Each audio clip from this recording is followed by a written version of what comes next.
Thank you very much, Mr. Taets. At this stage, I'll invite Dr. Ertharin Cousin to make her comments.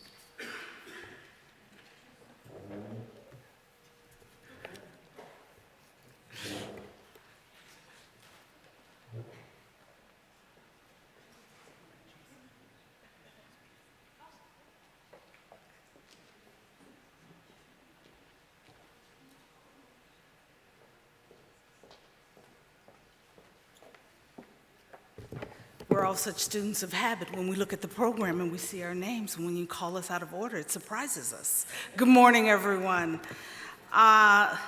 Excellencies, distinguished delegates, ladies and gentlemen, I'm very pleased to be here, not just because I'm the executive director of the World Food Program, but because, as Dr. Easterly noted, I'm an alumnus of the University of Illinois, and a very proud one, and glad to see my university taking on such an important issue. So thank you very much for organizing and for inviting me to participate, because it is truly an honor to participate in this first high-level Congress on post-harvest loss prevention. And I also want to thank the Rockefeller Foundation for seizing what is one of the most important issues in helping the world achieve zero hunger, and that is the elimination of post-harvest loss.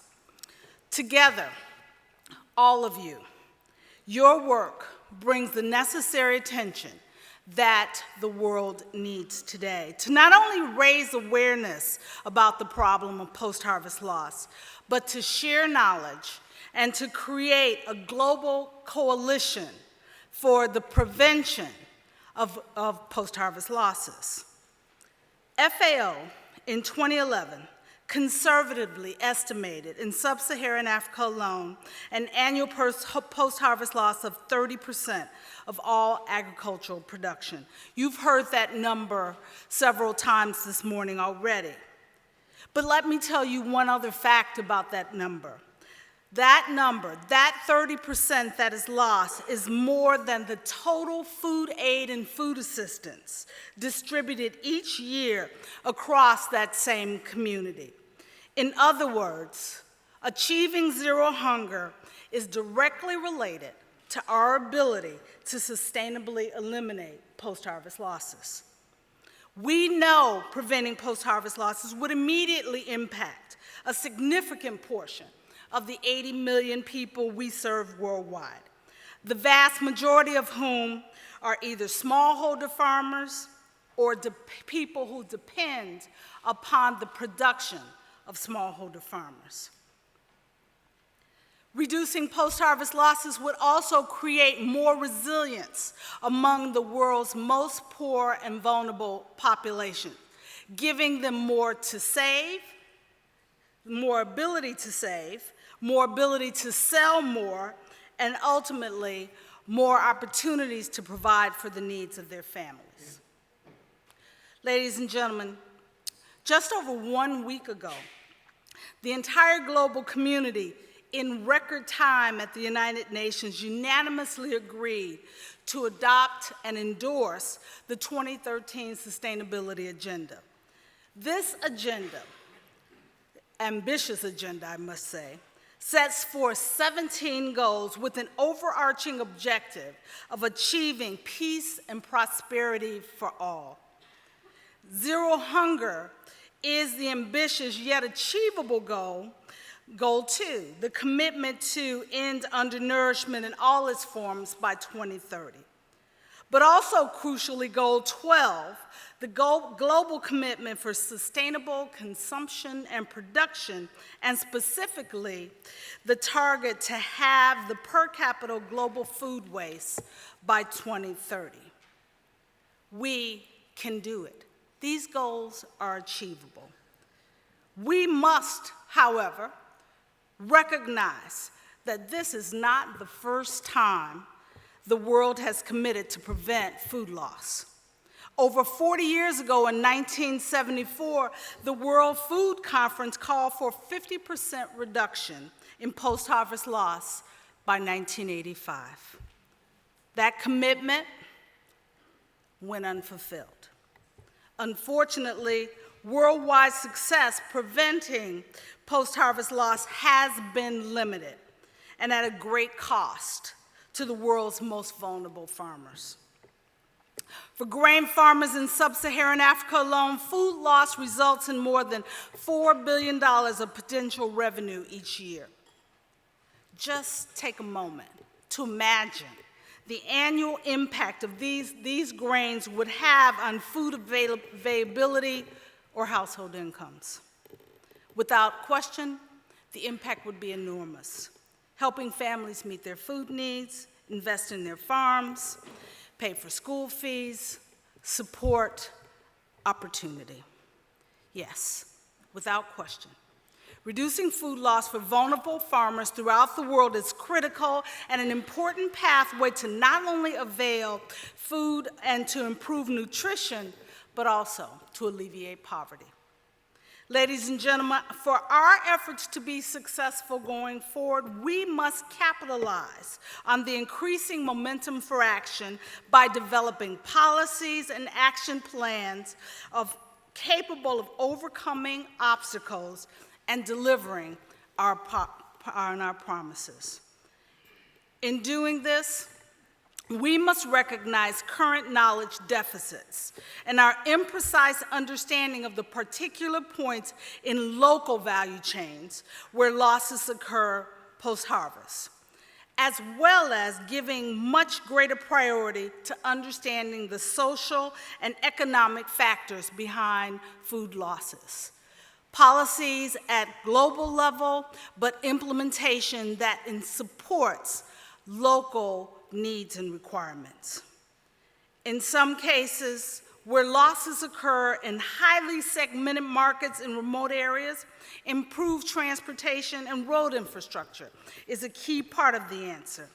In other cases, where losses occur because of lack of credit and low purchasing power, inhibiting mechanization, or access to other potential storage technologies, access to credit and technology and affordable technologies are key answers.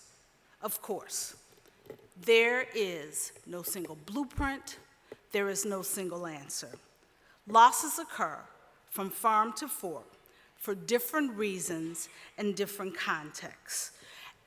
And we fail those who need us if we try to develop silver bullets that do not meet those local contexts. But there are three common threads. First, the importance of gender. The reality is that many food systems, and particularly post-harvest systems, underperform because of lack of attention to women's roles and women farmers' needs. Yet despite the fact women produce, store, and prepare most of the world's food, and that women represent up to 80% of the farming labor force, far too many social, political, and economic barriers prevent women from accessing the resources, opportunities, technology, and the services required to transform food production. Overcoming many obstacles requires time to change existing laws and to reform policies. Yet the answer to many others is often simply a question of good program design from outset, ensuring the adoption pathways are gender sound, including employing women trainers. I often say, tell mama and women will learn and women will make a difference. This is something we've recently experienced at our post-harvest knowledge and operations center in Uganda, where working together with FAO and EFAD with support from the Swiss government, one scalable initiative improved household storage losses by 98%, while at the same time giving women greater control, financial gain, and increased freedoms. You'll hear more about this program throughout the Congress. Second, after gender, we must recognize and embrace, as was stated by an earlier speaker, the role of business and the private sector. Whatever way we look at it, the business community affects food production, storage, quality, and pricing in almost every corner of our planet.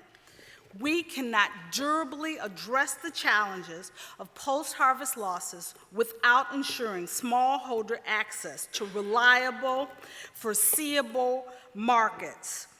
Through the WFP, with our Purchase for Progress program and our procurement platforms, that is the role that we play, that we offer to provide and serve as the catalyst market, but we do not substitute for long-term commercial or government markets.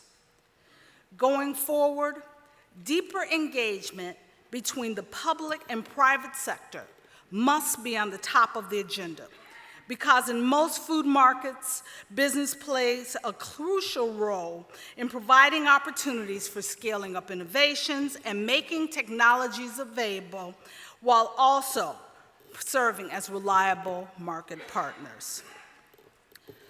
Although the efforts of the private sector are viable, we must recognize that sustainability and durability in addressing the problem requires fully harnessing the power and capacity of business. Third, after gender, after business, are the need for truly multi-stakeholder partnerships.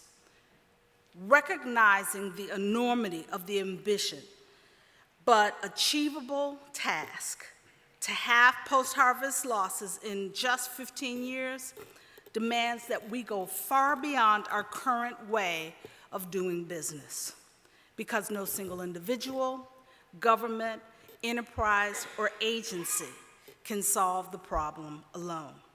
Solving the problem requires every effort we can muster, providing community-responsive solutions, delivering impact on the ground at the right points across the entire value chain, ensuring that every smallholder possesses the necessary knowledge, expertise, and resources that she needs wherever she farms.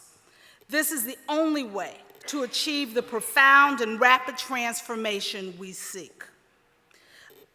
Ladies and gentlemen, in conclusion, underlining the importance of this first ever Congress on post-harvest losses prevention,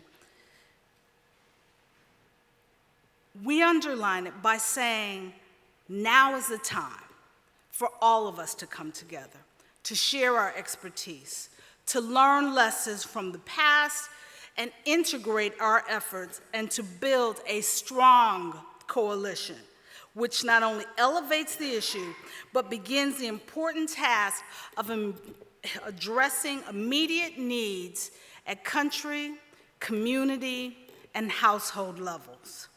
Remembering that if we aren't impacting poor rural women and men and youth with our policies, our programs, and our research, we are simply talking to ourselves.